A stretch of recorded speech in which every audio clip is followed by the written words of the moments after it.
What's up, everybody? Damn, don't you people have lives? It's late as hell, and there's like 200 freaking people on here right now. Anyway, sorry about the late start tonight, folks. I made mention several times tonight in the chat and on the channel page. It's just me solo with my bowl of grapes, which is my dinner here. So let's see what we got going on. You guys have been on here for like a freaking 30 minutes, man. See what we got going on here this evening. I didn't want to cancel the show altogether. Jessie is at her Christmas party for her day job under duress. So I went ahead and wanted to do at least somewhat of a show tonight. I had to drop her off because getting an Uber up there, it just ain't happening. So I've been driving for about the past 2.5 hours. So you guys bear with me a little bit here. But we will go on and do a little bit of a show tonight. I figured there'd be 20 people in here, and instead we have 225 patiently waiting for me to come on here and just basically babble at you for about an hour. So anyway, good to see everybody here this evening. I'm just going to go through the chat a little bit. We've got all of the usual participants here tonight. I did not really come with much of an agenda this evening. I got on our members Discord earlier and asked some people for some possible topics, or just I could come on and babble. And me coming on and babbling seemed to be the most popular option there. So I didn't really come in tonight. So this is going to be kind of a chat interactive show. Jessie went in super. I didn't even really get a good gander at that thumbnail. She went in pretty clickbaity with that thumbnail, me getting ready to get brained with a piece of quartz. Chat is flying here. Quarter Hoaxers Incorporated will be taking applications. I need some stone workers. I need some guys with shovels. So you can send your applications in. But otherwise, yeah, it's been a hectic few weeks going into a hectic night. We Curtis Whitaker. Here I am stressing about trying to get the show started. Curtis Whitaker comes in with a soothing, comforting super chat for me. Curtis Whitaker, you're too good to me. You're too good to me. I can always count on you, though, Curtis. Thank you. Thank you, thank you, thank you. But we are putting the finishing touches on our Small Town Monsters documentary, which is going to be coming out sometime next year on their YouTube channel. We have got a bunch of stuff we'll be sharing with that on our channel as well. We just released a members episode for Blackthorn, which is pretty good. If you have not had a chance to see it, it's a solo excursion that I did because Jessie's been chained behind the editing computer pretty much nonstop, morning, noon, and night. So we've got that going on. And I thought that would maybe be part of our topic of discussion tonight for a little while, at least, depending on where the chat takes us to. Just some of the pitfalls and perils of doing Bigfoot Dogman paranormal research. I had a little run-in, almost hit a well on this last episode that we put out when I was solo. That was a little concerning. So I figured we'd talk a little bit about that tonight, but we'll kind of see where the chat takes us to. Curtis, thank you for that again. And then Joseph Cannon, thank you for that. Thank you so much, Joseph. With a name like Joseph, you know their quality. So, Mr. Booberry Joe channeling his inner Les Stroud on his solo, which was great. You know what? Let's talk field investigation stuff. Let's talk about just field investigations. For those of you who've seen our field investigations, and I would assume that you have, otherwise, why would you be here? You see that we are pretty much just a two-person crew, and I'm just basically a walking camera crew doing this because the whole goal is to document what we do on the investigations and hopefully document anything that we experience. We don't have the luxury of a large camera crew like you see on TV, but that was the whole goal of Hellbent Holler. When we started this off was to basically bring the professionalism and the ability to document what's going on like you would see on mainstream television, but do it without having 25 people there on the ground, which pretty much will often kill any chance you have of recording anything or of actually being able to document anything. Um, you know, you can have like Finding Bigfoot. I don't even know how many people they would have there. You know, you've got like Expedition Bigfoot. You've got the people you see on camera, the people running the camera, the medics, the bear guard, if they're in bear country, you know, producers, all of that there. With us, it's just me and Jesse. So I had to very quickly, coming from somebody who didn't have any previous experience with cameras, audio recording, anything like that. I was a Bigfoot guy. I did mostly solo Bigfoot research. And all I would usually carry with me is like a small digital camera, or then later on my cell phone to take photos of any prints that I would very, very rarely find. So one of the inspirations that I drew from was Les Stroud, because Les Stroud basically did this. He did this exact same thing. He's out solo, both before his Bigfoot research started up and then when Survivor Man Bigfoot started up, same approach. One guy with a camera. With the Bigfoot stuff, he was usually with somebody else, but he was usually doing everything. So that is where, you know, I'm always big on, if I see something and I emulate it, I make sure to give credit to whoever I got that idea from. And my filming style basically is based upon what Les Stroud would do. Whether I'm doing it mostly just focused upon Jesse, or if I'm just doing it first person style, like in the video you just saw. But I kind of took that kind of style that he had and then just kind of ramped it up and emulated it and made my own at that point. So let's see what else we got here. Bigfoot and Wild Boy. Joe and Jesse with Small Town Monsters is like Hawkman and Hawkgirl teaming up with Green Lantern. Awesome. We will be doing a few, like I said, I think it's 4 documentaries for Small Town Monsters that'll be available on their YouTube channel. And then we'll be doing our stuff. We've really kind of hit a real productive stride as all of this is going on. We've gotten, you know, one of our long-term like Hellbenders had asked, you know, going, hey, listen, I don't want you guys to become like all Small Town Monsters content. And I'm like, and we're not. You know, we work together real well. We're friends with all the STM folks. Hopefully they think favorably of us. But there was a huge learning curve because we had to very much change up what we do and how we do it. And if you've seen Monster on Morris Mountain, which Jesse did for Small Town Monsters, it was a very well received, pretty much universally, which was amazing in the Bigfoot community. For something to be, if you get over 50% of the Bigfoot community liking anything you do, you're doing okay. So if you look at, say, that and where Jessie was like 2 years ago and her ability to kind of like convey what we experience out there, it's night and day. And even now, we grew so much over the course of doing that. So the Small Town Monsters Collaborative is like a net positive for us because it's forced us in a direction and to get better than we possibly would have. Well, we would have eventually, but not for a while. It really accelerated our growth on that. So if nothing else comes out of that, it's been a net positive for us. And the Morris Mountain documentary really kind of derailed us for a little while because we knew activity was going on out there. We knew activity was going on in that part of the Uwaris. We couldn't document it. We couldn't catch it. There were always just like environmental barriers that we were running into. Most notably, Bigfoot in the Uwaris, if that's what's out there, whatever's out there is a very vocal phenomenon. There's a lot of auditory stuff going on out there. A lot of weird screams and howls and cries that don't match up to natural wildlife. And we struggled to document that. And we didn't want that to be the documentary. We didn't want the documentary to just be, yeah, something's going on out here, but we couldn't catch it.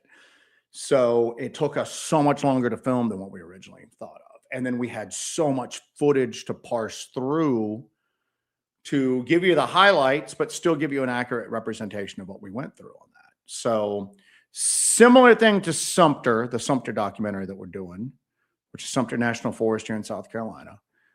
We knew stuff was going on, but we were having a hard time documenting it. And that's basically the heart of field work. Even if you know something's going on out there, sometimes it's not the easiest thing to do other than just, it's not as simple as posting up with a camera and just, waiting for it to come to you. You got to work at it. So we've come to realize that anytime we do a larger documentary field project or anything like that at all, that it's going to be more time consuming than most other people who do that sort of stuff. Because if we know activities there, we're not ever going to be able to walk away without getting something to present to back up the stories at that point. Buddy Cornbread Corner, thank you for that. Be careful out there, Solo. How about a knife check? I had this out just because I was sharpening it. This is a Cold Steel Raja 2, which I will carry with me a lot of times if I actually, and it's actually dirty as hell right now, if you can tell. This is like a pocket machete. This is, let me just kind of give you, I'm a size extra large glove. It's a pretty damn big knife. Here's the knife I usually carry day to day, just a Cold Steel Recon 1. That's like a normal size. That's a big pocket knife with a 4-inch blade. This is something like a 6.5-inch blade on it. It's curved like a kukri, but you can like literally chop through it. It's freaking phenomenal. But that's what I'm carrying. Cold Steel Raja 2. Not that heavy, big as hell. Actually carries pretty comfortably, but do a knife check early tonight. Thank you for that, Cornbread. So, but so my thing is that, yeah, Hellbent Holler footage was a little sparse there for a while because we were having to really kind of readapt how we were doing things. And everybody stuck with us. We appreciate that, and now we're kind of on the other end, and now we're kind of set up. So yeah, we can do 3 or 4 large documentary pieces a year and still keep up our own investigations on the side. So it's kind of like incredible that we came out and, that we're able to do that at this point. The public stuff's been a little sparse. We're going to try to get some more stuff out on that done, but it's gotten to the point now where 2 of us, I think, can literally turn, we can go in and do the field investigations. That's not a problem at all. But being able to like present it in a good way, because this is the coolest topic in the world. I say that all the time. Going out and doing these investigations is the coolest thing in the world. And it's the most excitement and terror and fun you'll ever have doing anything ever. And that's why we try to present it in an exciting manner. It kills me when people present like Bigfoot stuff in such a boring manner, because I'm going, this is the coolest topic in the world, man. How do you boring it up? But we've really kind of come out of this with being able to really kind of like present better and better and better what we're actually experiencing out there, running down into gullies, chasing stuff around lakes. I mean, everything like that. So any way. Thank you for that. You guys are the absolute best investigators, super professional. You know what? I'm going to say this right now. And I said this in the solo thing that I just put out, is that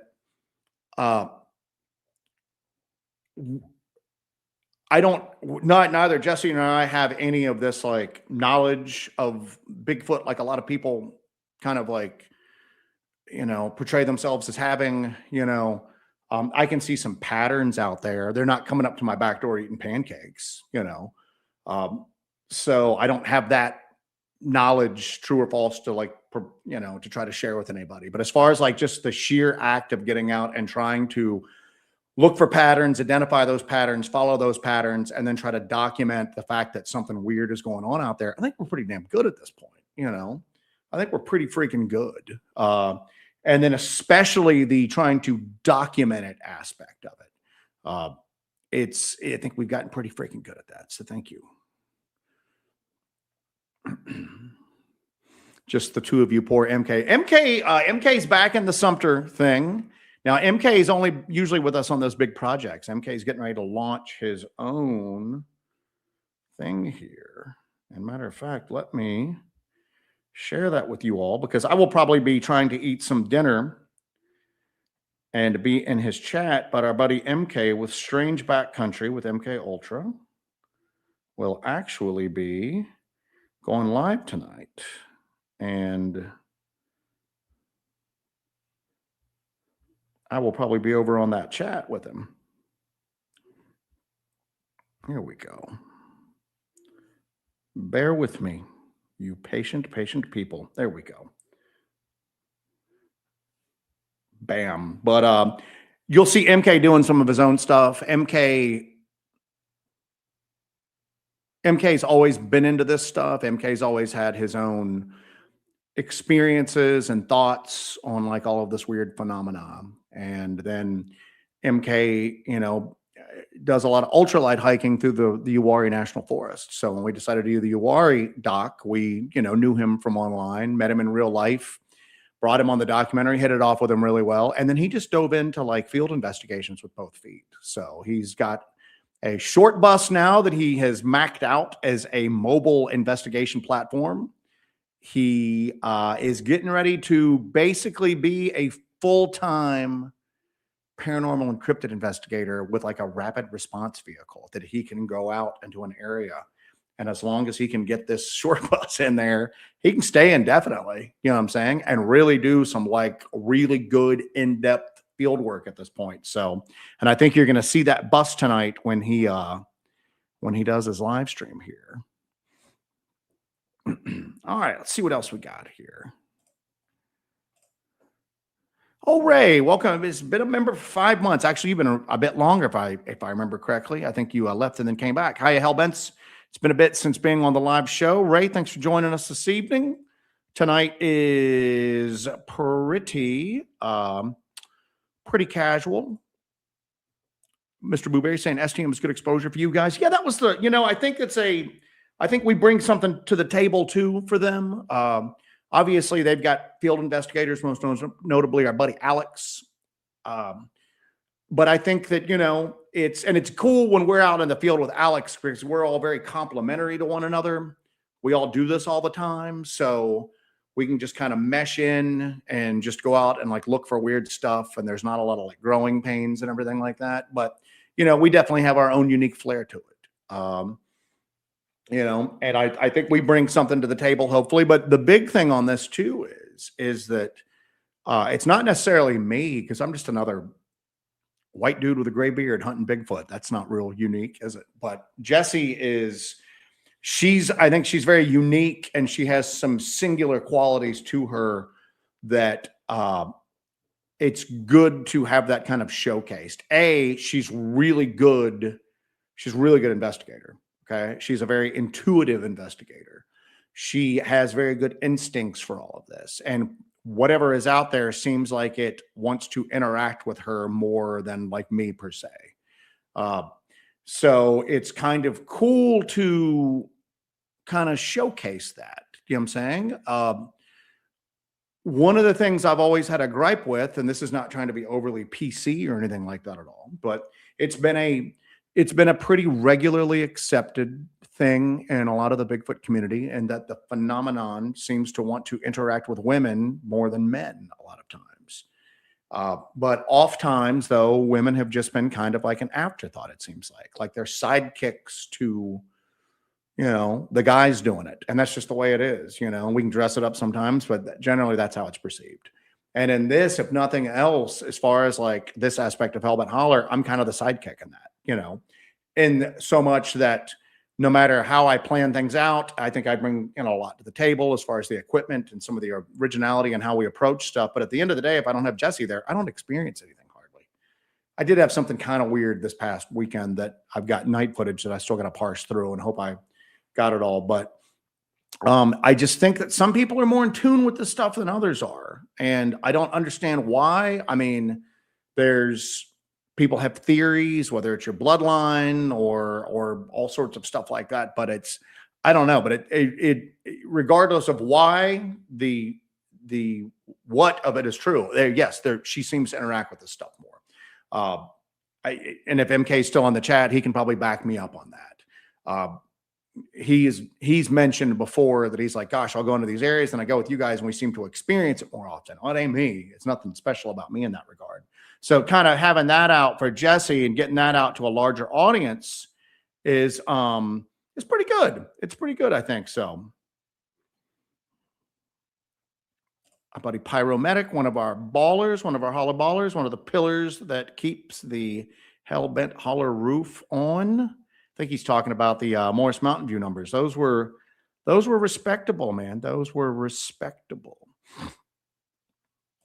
Mr. Booberry, I don't want it to be a Mr. Booberry show, although that wouldn't be bad. Has the experience been better, easier with this one versus the first one? As far as the documentaries go, the field work itself just as difficult because, again, we ran into the same problem. We knew there was weird stuff going on out there. We couldn't quite document it. And we were running out of time because we had a deadline on this.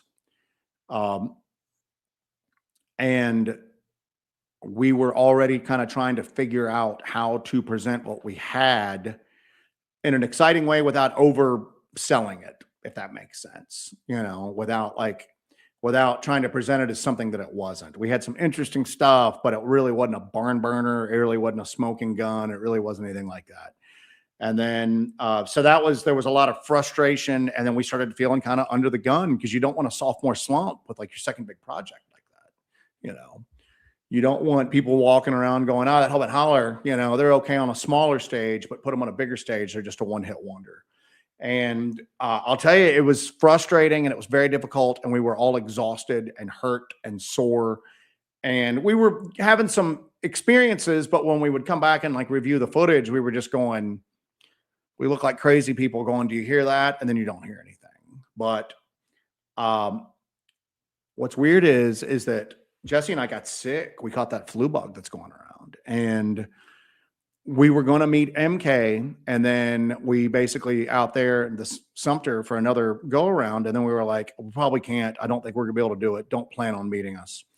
And then we felt a little better and we decided to run out, and we went out there and we weren't able to even do like a full day investigation. We ran out of gas too easily, but we caught some audio. We caught some pretty interesting audio out there.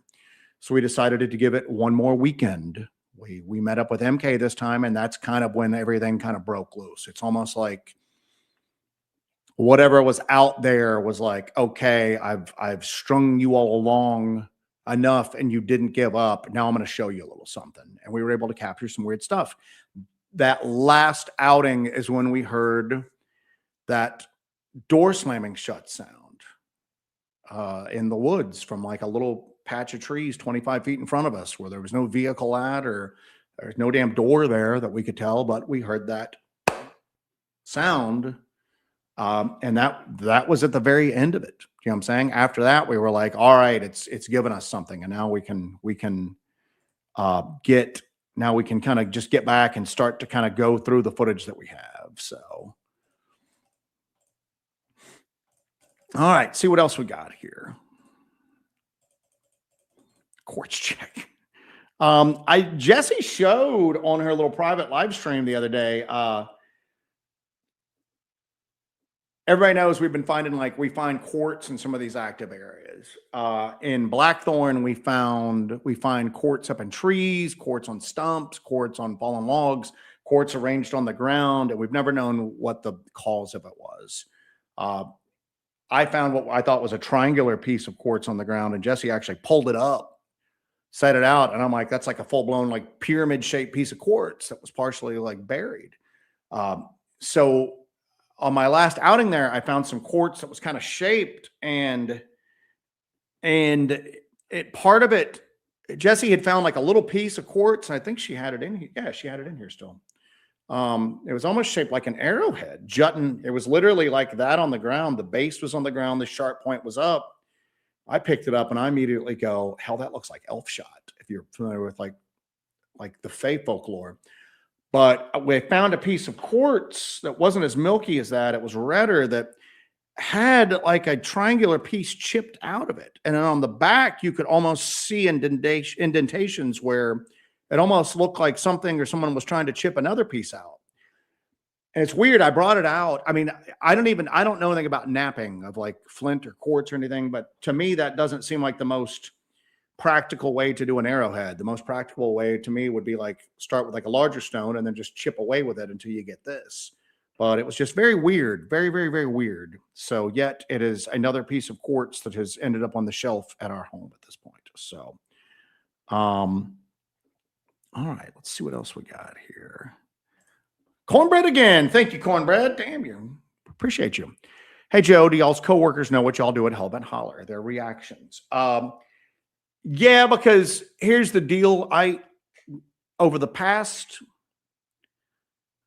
for most of my adult life, I was like pretty one-dimensional, just like interested in this stuff. But I wasn't as obsessive as I am right now. So I could carry on a normal conversation with people, talk about the weather, stuff like that. Hey, have you seen this movie? Blah, blah, blah. I could do that. Nowadays, this stuff, it's like once you get a kind of a glimpse behind the curtain and you start to realize that a lot of this stuff is.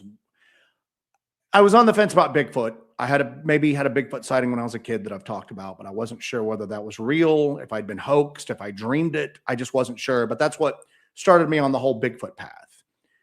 But that was like a point of interest and then also a point of frustration with me because I really never experienced anything else like that. I was doing it solo a lot. I saw what a hot mess most of the Bigfoot world was. So I never wanted to get involved with groups or anything like that. But it's, but then when we started doing Hellbent Holler and like the weird stuff started to happen, and you can only ignore or dismiss the weird stuff for so long before you finally, if you're intellectually honest, go, all right, I was wrong about a lot of stuff. The world's a lot weirder. After that, you become obsessed. And that's kind of where we are right now. My running joke is I don't play golf. Our spare money goes to Hellbent Holler, to cameras and travel and backpacks and just all of the miscellaneous stuff. I mean, our house, if you looked, we used to have a normal house. Now I've got like backpacks and tents and cameras and charging stations. And over there, I'm looking at where I'm replacing rubber seals on a bunch of stuff. So I got like black rubber seals all over there. It's just it. So the other side effect of that is that it's hard for you to kind of like socially interact with other people on a non-weird level. So, yeah, as far as like our day jobs, obviously I interact professionally with anything like that. But as far as like, hey, have you seen the new episode of whatever the new hot TV show is? I can't have those conversations anymore. You know what I'm saying? I just can't. So yeah, everybody at our day job knows that I'm into weird stuff. Everybody at Jesse's job knows that she's into weird stuff. I don't think they quite know how much we're into weird stuff like this, like the paranormal and Bigfoot and cryptids and Dogman and all that. Because I try to tap it down a little bit and not let people see exactly how crazy I am. But yeah, everybody's aware of it. You can't spend 5 minutes of us without becoming aware of it, which is why this community is so important, because a lot of y'all are the same way. And normally I just would have canceled the show tonight, but I enjoy getting around people of a like mind, even if it's through the digital medium like this and we have a screen between us. Y'all are my people, and hopefully you guys feel the same way. All right, let's see what else we got here.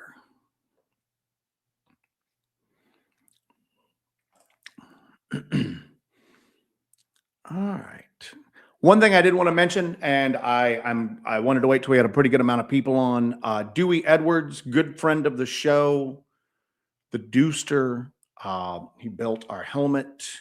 He is the most probably prolific paranormal author out there right now, and probably the most accomplished paranormal investigator out there, even though you don't see that side of him a lot.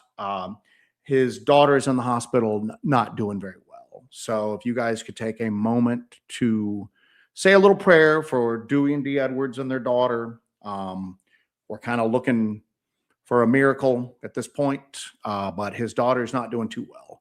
So he'll be obviously sharing publicly. I don't want to go much more beyond that.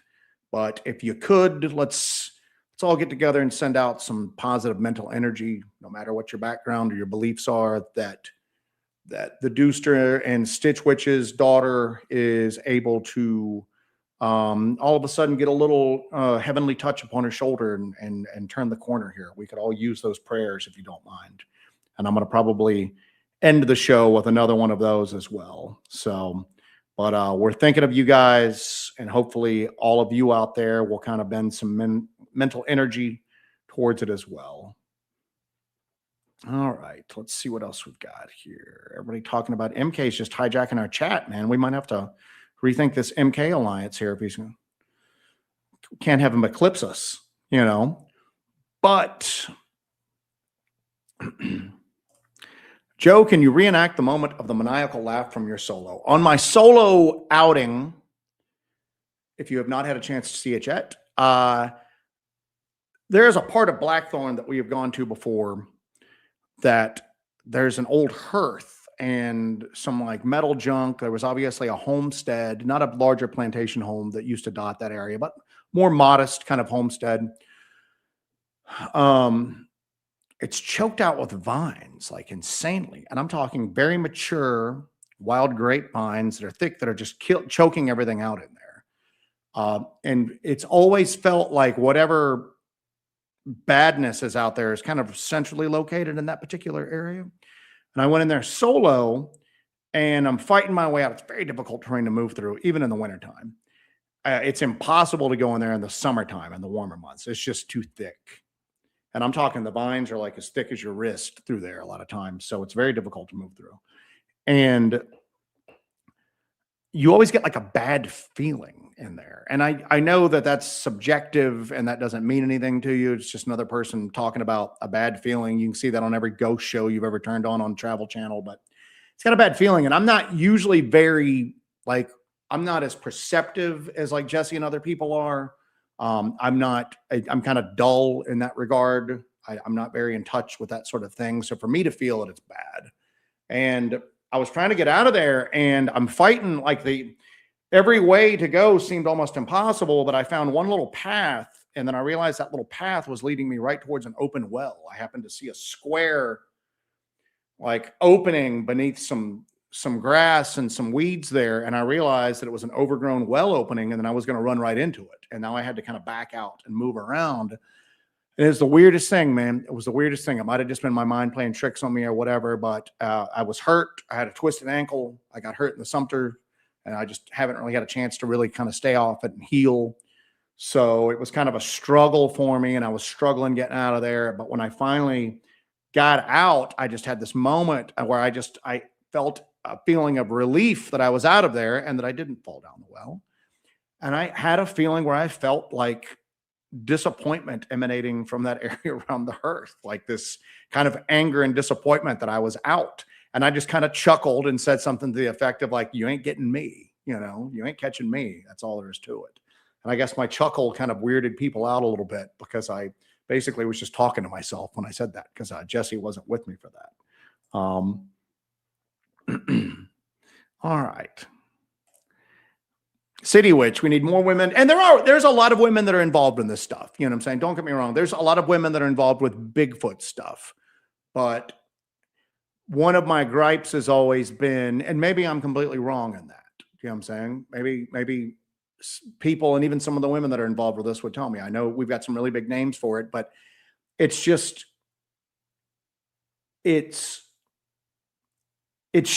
hate to say it, it almost should be a female dominated subject because, and again, I know I've only got a sample size of one. I don't really go out like Bigfoot hunting with like other women other than my wife, but other people say this and then I experienced it. So it just seems like, it just seems like, and in the fact that and you saw that with those like quartz hoaxing allegations, something was like misrepresented, but then immediately jumped off of that. And then it just jumped off about how Jesse dresses like a prostitute doing this sort of stuff.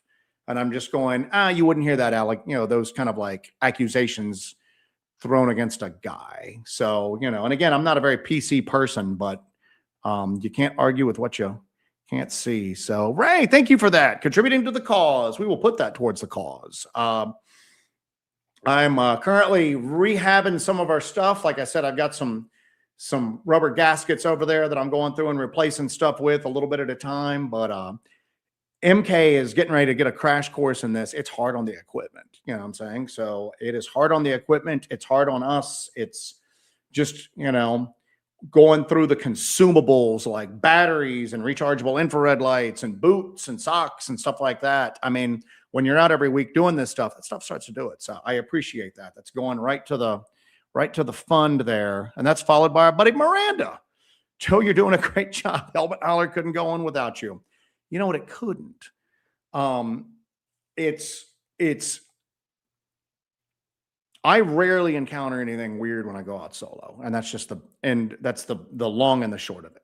I did kind of encounter something weird this last solo, like outing. But I think that's not anything to do with me. I think it's just because Blackthorn's so active. So, but as far as like the cobbling of stuff together and the equipment stuff and everything like that, yeah, I think I bring a little something to the table. I think it would be a mistake to fire me from Hellbent Holler at this point. So Jesse might, bring in somebody else one of these days and see how they do it. Surviving the Strange Joe on top of movies. Who are you and what? I have not seen what did I watch? We watched, we did all 80 movies for Christmas because I'd made sure that we took a little bit of time off during Christmas so Jesse could kind of relax. Her birthday's near Christmas. So as a child, she never really got a birthday, never really got a Christmas. It was all just kind of lumped together. So we watched like 80s Christmas movies like Scrooged and Lethal Weapon and Cobra. But it's sad because I don't really read for pleasure anymore. I'm reading like weird stuff. I don't even know what's on network television right now, unfortunately. So, all right. Let's see what else we got here. Joseph Cannon, always refreshed by the effort y'all put in. It shows the dedication to the field. Our thing is that we're like obsessive over it. And I guess that's why I have a hard time relating to a lot of the other, like the rest of the Bigfoot field, is because I don't understand how people can know this stuff is like real and just right out of touch and not become obsessive about trying to document it and like figure out what's going on. It's like, and I know that it's probably not healthy sometimes, you know what I'm saying? Sometimes you need to step back in a way, probably more than we do. But here's what happens, man. You step back away from it, and then the whole time you're just thinking about it. It ends up being worse. Then you just go, I just wasted this evening by trying to relax when I could have been doing this, this, and this. So and the other thing too is that it's kind of like it's kind of a melancholy subject for me because the whole Hellbent Hollerverse right now, it's still pretty small, you know what I'm saying, when you get in the grand scheme of things, I'm surprised by sometimes how large it's grown, but at the same token, it's weird. It's just like we've captured like lightning in a bottle here, not necessarily with Jesse and I, although I think we complement each other really well in a lot of this stuff. More like objective and analytical, and then more intuitive and like kind of just tied in with a lot of these phenomena. But like the Hellbender like community is like lightning in a freaking bottle. And I don't see that with a lot of other things where we have such a wide knowledge base and such great support. And it just seems like everything kind of clicked together. So a lot of times it's like we're just kind of like trying to take advantage of all of that to bend all of this energy and all of this camaraderie and community towards trying to like solve this stuff. So a lot of times I feel like we're racing against the clock, that like, we got a lot of this like support and everything handed to us on a silver platter, and let's do what we can with it while we've got it. And while everybody's like, while all this is like firing, and this could fire for another 20 years, or it could be over in 2, who knows? So, but a lot of that is just kind of like, I just feel like we're racing against the clock, man, everybody talking about the Dew. Yeah. Everybody pray for Dewey, Dee, and their daughter. We are all just praying for them, and hopefully, like Dave said, miracles do happen. Prayers and have faith. Everybody just, if you could throughout this evening, even after this show is off, just kind of give them some prayers for it. Pyromedic. When a few folks at work heard about me finding stuff in the woods, they kind of chuckled. Come to find out, everybody likes to talk about the things they couldn't explain. That is very much true. So I'm a pretty like outside of like Hellbent Holler, I'm a pretty private, like reserved person. I know that's weird as I sit here and talk to 300 people watching me live, but and a lot of times like I have a problem with like unchecked aggression. I'm a bad like mirror and amplifier of like asshole behavior. And part of me is the reason why I'm bringing this up is people like to talk about things they could explain. Every single person in here has had some jack off make fun of them for either the stuff they've experienced or just being interested in. You know what I'm saying? You know, I can't believe you're into Bigfoot. That's stupid. I have a tendency just to get very aggressive with my responses, you know, and I'm not going to repeat all of those here. And just start drilling into them like, you know, like, well, what the hell are you interested in? Oh, that's pretty stupid. Why are you interested in that? You know? But what's crazy is even those people after a while will want to talk about, well, you know, there was this one thing, you know, and you're right. Everybody likes to talk. Everybody's had stuff they can't explain to them. They just don't talk about it because of societal pressure. And then it's almost like they overcompensate by mocking it themselves. But if you can like either bust through that or slide past that or whatever, then they want to talk about the weird stuff that happened to them. And it's almost like cathartic in a way. Because they know it's not normal. They've explained it away in their day-to-day lives just because they want to run with the herd, you know, but everybody likes talking about this when you really kind of get down to it, because almost and you know, and I'm not going to say almost everybody, the majority of people have experienced weird stuff. They might have bent logic a bit to explain it to them from themselves, you know, and they might have even convinced themselves that it didn't happen the way that it happened, but they've all had weird stuff happen like that. So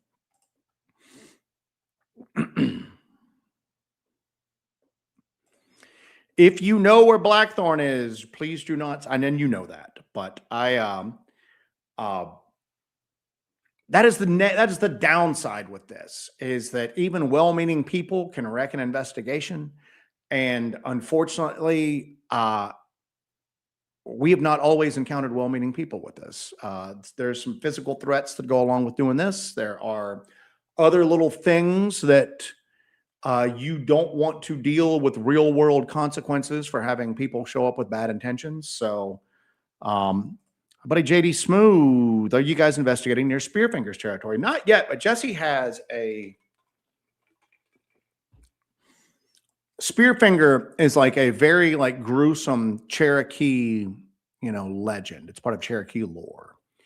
And most people that know about it from like things like mountain monsters and all of that. Nobody's ever really taken like a serious look at that to see if there's like a little nugget of truth in that area that was basically the genesis for the Spearfinger legend.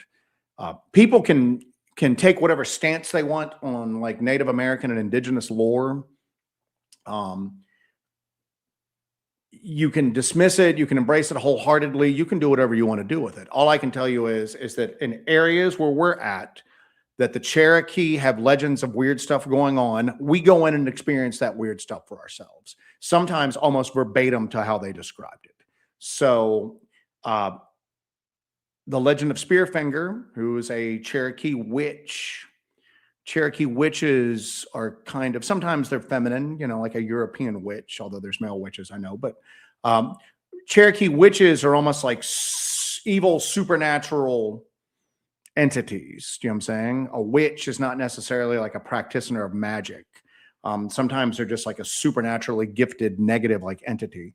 And she had a stone finger that was sharp, spear finger, and she would kill, like, you know, the Cherokee like warriors who would go out to try to like, you know, to fight her and all that. But that area of North Carolina is still, part of it's overran with like recent, you know, people relocating to the area and coming here because everybody wants to move to this part of the country. But a lot of it's still really remote and kind of rugged and hard to get in and out of. And we've got something planned for that. We want to get in and kind of see if there's any truth to what is going on. Bigfoot and Wild Boy. Joe, are you and Jesse both willing to do a solo expedition if the other is unavailable? I am. Jesse will not. And that's me saying that, not her. Because, like I've talked about ad nauseum this evening, sometimes it just seems like the phenomenon wants to interact with her. And sometimes I get the impression that I'm in the way and I'm kind of unwanted there. Well, why is that? So I don't let her, I just don't, I mean, not that I control her, but with whatever veto power I have, no, she's not doing that, because there's just too much of a weird kind of thing going on there. Like, why do I feel like unwanted in the equation? And it might be just completely a non-threatening type thing. I'm just not willing to take that chance. I don't really think that a lot of these phenomena have your best interests at heart or my best interests at heart.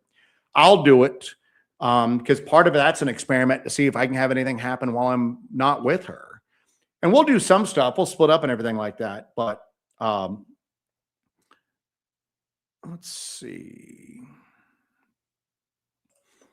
Reverend PC, I think we're having a cryptid outbreak here in Texas. A coworker said that he saw a dogman last week a few miles from my property on his property. If you want to expand upon that at all, reach out to us. Again, we do know the Texas Dogman guy himself, Aaron Dees, who has done the Texas Dogman Triangle.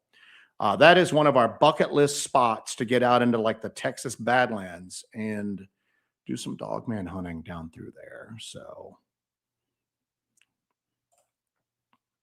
Miranda, Lady Wolf accidentally deleted a chat from you. It was an accident. And she says, no problem. Let's see here. What else we got? Hey, there you go. Thank you, Julia. Appreciate it. It's nice seeing you in the chat tonight. So, I don't know if you're still with MK right now or not, or if you guys have got any combo stuff lined up. Julia Sims is a Bigfoot and cryptid researcher who's also from North Carolina that you'll be seeing some more of. She's got some good instincts for it. Lady Wolf is out. Lady Wolf, have a good evening. Bonnie Blue and Scribe, you guys have got the ramparts right now for this. My buddy Jeff, what was the worst physical injury you've sustained while out on an investigation? Jessie took a branch to the face in the LBL because she was following too close behind me, or I just wasn't considerate enough. She got like her eye messed up pretty bad, like a cut on her cornea. She was pretty good on that. I've been lucky so far. I haven't broken really anything. I sprained my ankle. It's weird because I'm tall, as you can see. I'm very hunched down in this chair right now, and I kind of squat and shrimp up. But if I kind of get up, I'm a tall guy, tall drink of water. And in the Sumter, it was like warm during the daytime, and then the temperature would like drop like 50 degrees, and it would get really cold. And my legs would overhang my sleeping pad. We're on like these small portable blow up like little backpacking sleeping pads. And one night it got super cold. The ground got really cold, and my like ankles like got very stiff. And I guess I didn't stretch them out well enough the next day. I ended up hurting my ankle. So I've been kind of fighting that. It's just now starting to kind of heal. But when we were in the Grove, if you remember that, and it was I think it was the investigation where Jesse led us to those little footprints. No, I think that was the follow-up when we were back on that shoreline looking for more of those little footprints, which is still one of the weirdest things ever, man. I mean, you see that it's kind of an uncut clip. We're going down to the end of the peninsula, and then all of a sudden Jesse just veers, and then we fight our way down to the shoreline, and there's these little tiny bare footprints there with like big canine prints. Weird as crap. But we were going back through there, and we're on like the coming up to the shoreline of this lake, and there's a tree that's down on its side, and I got to walk around it. Well, the root ball, I was walking on the root ball, the exposed roots. Well, it was like a bunch of forest stuff, like leaves and pine needles and everything like that had gathered on it. So it looked like solid ground, and it wasn't. And I took a step and I literally went down almost to my hip. Luckily, I recognized what was doing. It was just like the ground just went away from me. I realized what was going on and I just rode it down straight, because if I had like toppled to either side, I would have snapped something. And so basically I stepped between two roots, the roots separated, and then my leg went in and then they clamped back together and I couldn't get my foot out. But that would have been a major break. Jesse wouldn't have been able to get me out. I wouldn't have been able to get out of my own power. We would have had to trigger the personal locator beacon and get somebody to come in and move me out of there at that point. But rest of the time, knock on wood, just sprains, twists, bangs, cuts. I mean, we're pretty hardcore in how we do this. And hopefully that's all we get at that point. No snake bites, no breaks, no nothing like that. Not for lack of trying, though. Let's see here. What else we got?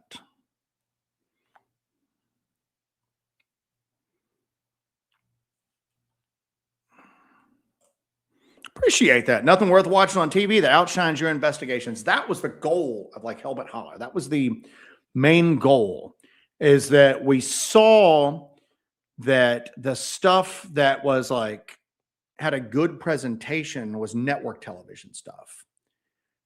And you can't trust it. You just can't trust it, because they've got to sell advertising space. They've got to have something exciting happen. They have to have X amount of episodes shot in X amount of time. They got to sell like kitty litter and pizza commercials. And so something's got to happen. And they got a ton of people with them. And most of the people that are involved in that sort of stuff are not like real, like hardcore, like field researchers. So we wanted to be like hardcore field researchers, but then present it in an entertaining manner, because again, it's cool as hell. It's a freaking awesome thing. I mean, MK is like pretty much just, dedicated his life down to it after really kind of getting out and doing it hardcore. So the goal is to do it for real, but present it in an entertaining manner. And hopefully we've been able to do that so far.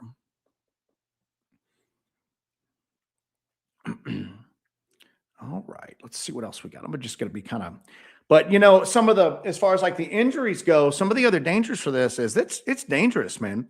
The Uwaris was very difficult because of all the venomous snakes, rattlesnakes and copperheads really curtailed a lot of that investigation. The Uwari documentary that we did, Monster on Morse Mountain, we had it all planned out, but like everything else with this, the planning never works. It's stuff outside your control. We had such a bad outbreak of weather for like months, major freaking storms coming through, and then that pushed us back into hotter weather. And then once it got hot, we were having to contend with all the venomous snakes. So the environmental stuff is like rough. And if you watch the blackthorn stuff, I mean, if you treated it like a drinking game and you drank every time I said old wells, you wouldn't last long, because we've ran across so many old wells out there. And that, quite honestly, that's my biggest concern. The stuff that you're looking for out there is obviously dangerous, but just from my perspective and my viewpoint, like if we run across something and we get like eaten, obviously I don't want that to happen, but morbidly, I would much rather go out like that than my dumbass falling down a well and dying. You know what I'm saying? That's like insult to the mortal injury at that point. So that's rough. The people aspect of it has been very challenging, both from within the cryptid and paranormal community and without the cryptid and paranormal community.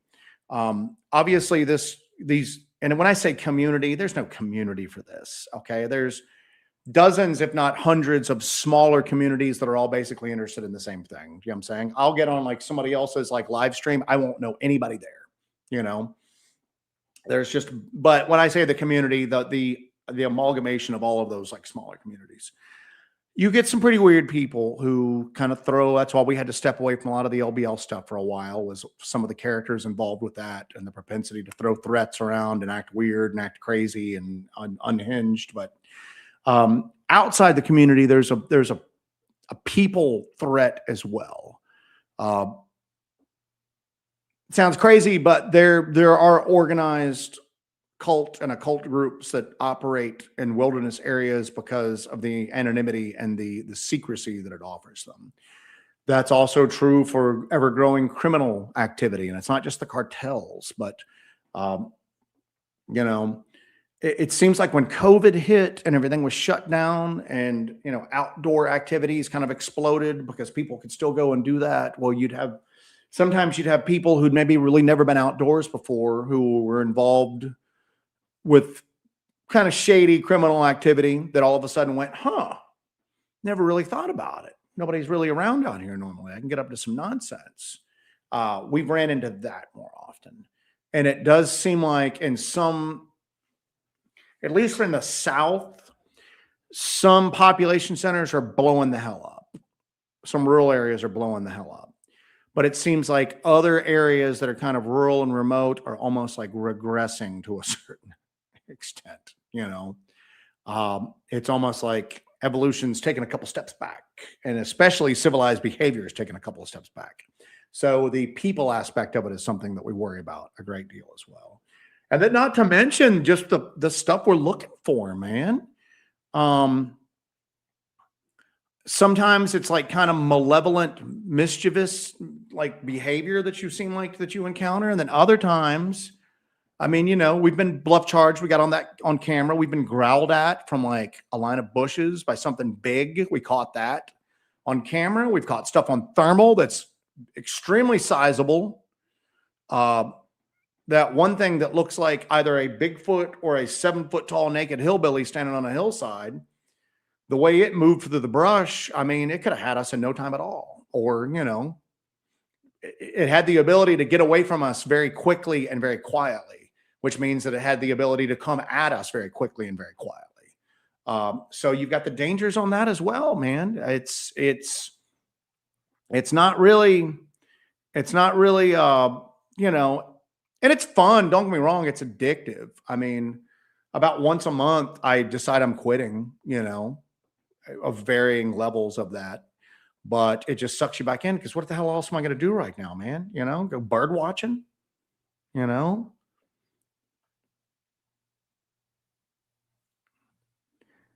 let's see what else we got here. Somebody throw me something good in the chat.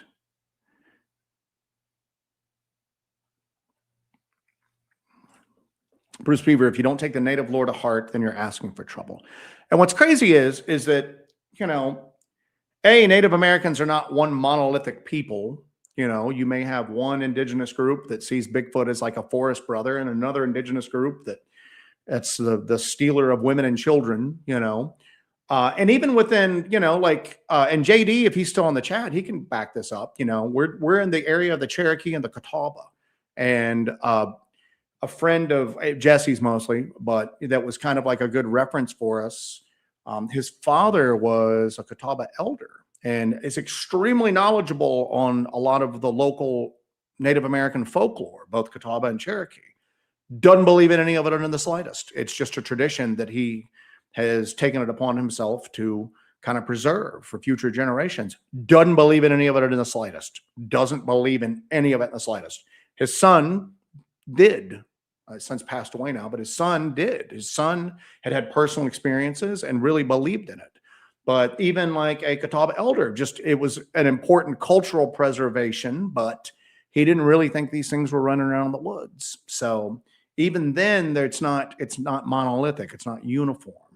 But I will tell you, as somebody who's fairly conversant with folklore and legend and mythology and various religions and whatnot around the world, that a lot of the stuff that I just chalked up as mankind's primitive attempt at explaining the world around him, or just good stories to tell around the campfire. Well, we've gone out and we've experienced that stuff for ourselves. So I think that a lot of folklore and legend was how our ancestors it's what they experienced, and it's what they were passing along to future generations. And a lot of superstitions that are out there are kind of the roadmap on how they dealt with this stuff. Um, it's kind of a shocker to think that some of this stuff that I used to think was just hippy dippy like bullcrap actually like works. So, all right, let's see what else we got. I'm going to go a few more minutes here, and then I am going to wrap it up. So, talking about Jessie going out solo, she'd come back with so many rocks and shiny things. Shout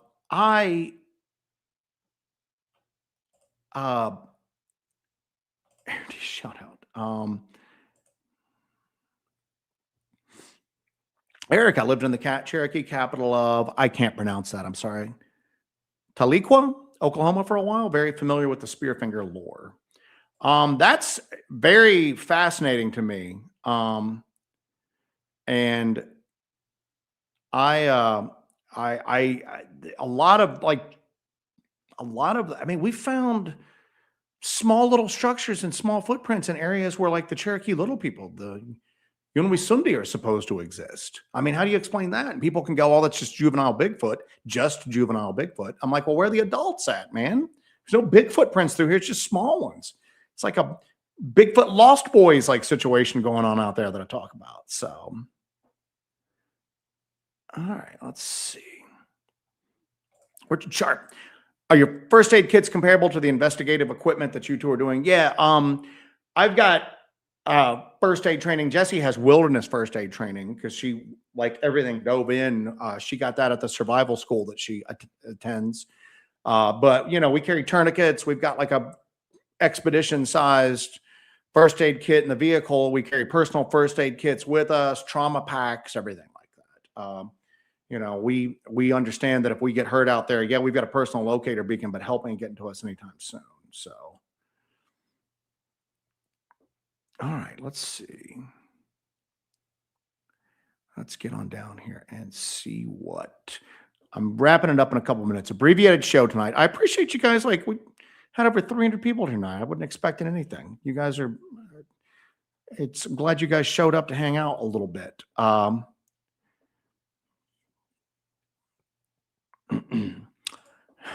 No, not as of yet.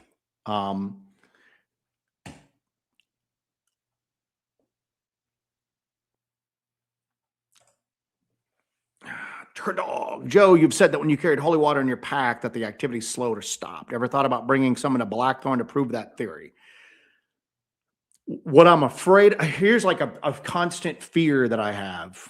And I'm going to kind of like make light of it right now, but it's actually something that worries me a bunch.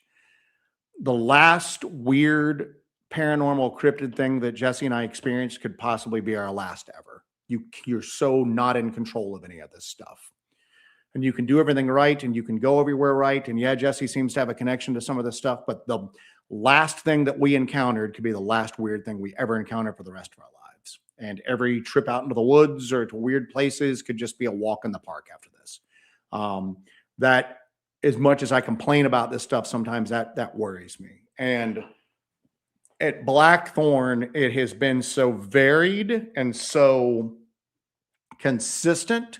I'm afraid to rock the boat a little bit, because what if I did something like that and it never started back up again? When we had weird stuff in our house, Jessie doesn't usually cleanse the house until it gets bad, because at the end of the day, we're looking for paranormal stuff. If there's paranormal stuff going around here, why get rid of it? We do it when it gets really annoying, you know what I'm saying? But sometimes it's almost like having a little laboratory here in your home. So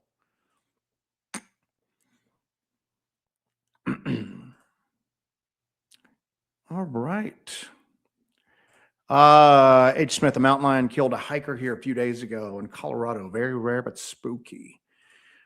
Yeah, there's been a lot of like dog attacks in our neck of the woods, which A, I think is weird in one way, and B, well, there's a lot of feral dogs running around. So I'm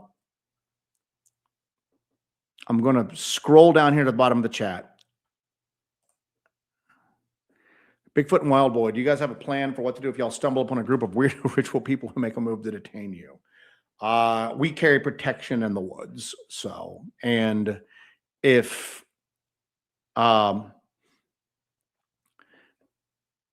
we've had an instance before that I don't talk about too much because it's so weird and it's so packed. And I know that's going to drive people crazy, but there's no way to say it without people just looking at me going, bullshit, you know.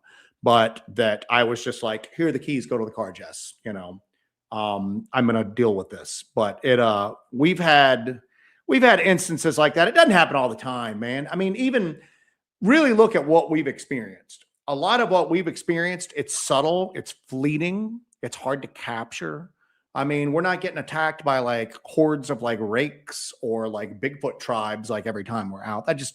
I think that stuff like that does happen. I think the Bigfoot thing happens. I think there's predatory behavior, whatever this thing is. I don't think it happens all the time. I think it's opportunistic. And I think that when it does happen, people generally don't make it back to tell the story.